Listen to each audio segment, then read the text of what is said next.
Thank you, Member. Recognising Esquimalt-Metchosin. Thank you, Honourable Speaker, and thank you for the opportunity to speak to this motion. And I agree that it is important for BC to engage with federal and provincial governments to solve problems. Indeed, Premier John Horgan has been actively communicating with... Member, only referring by writing name. Thank you, Madam Speaker. The Premier has been actively communicating with the Prime Minister and Premier of Alberta for months, particularly in relation to the proposed expansion of the Kinder Morgan pipeline project. And of course, we all know that there was a meeting in Ottawa yesterday that was attended by our Premier, who stood up for and defended the rights of British Columbians. There's no threat of a trade issue from BC. However, the people of BC expect us to defend our province from the devastating consequences an oil spill would cause. Indeed, my constituency is full of coastal communities. All municipalities, Esquimalt, View Royal, Colwood and Metchosin, and First Nations, Scia'new, Songhees and Esquimalt, and the Esquimalt Canadian Forces Base are all coastal communities.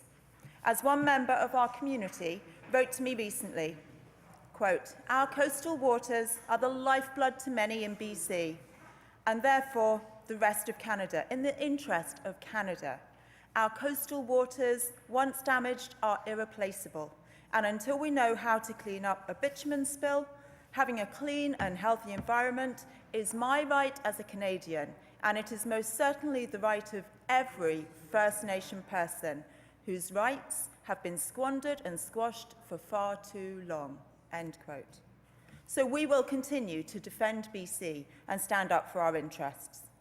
The communities in Esquimalt-Metchosin depend on a pristine marine environment, and our local economy and family-supporting jobs rely upon a clean and well-managed coastline. For example, we have over 19,000 tourism businesses employing 133,000 people here in BC, and tourism generates $17 billion each year. A reported 239 cruise ship calls in 2017 made it the largest number ever recorded for Victoria, up from 224 in 2016. So, from April to October, over 600,000 passengers visited the city, and this season also welcomed the 7 millionth cruise ship passenger since the Ogden Point Cruise Terminal became a destination in 1978. This is an issue of protecting the rights of BC, not of creating issues of trade. The risks of expanding the pipeline are too great to our environment, our economy, and our coast. There is a major risk of a spill, which would directly impact the environment and economic activity.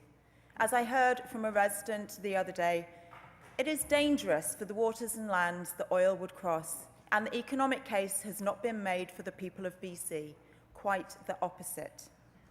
And another concerned person said, "I want senior and sister governments to leave bitumen in the ground and accept that heavy oil extractive industries are sunsetting fast."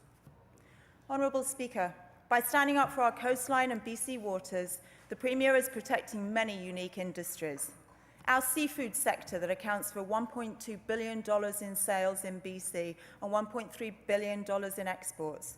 Fisheries and seafood contributes more than $660 million each year to our GDP, employs 14,000 people and pays nearly $400 million in wages. Sport fishing employs 8,400 people and generates close to $1 billion each year in revenues.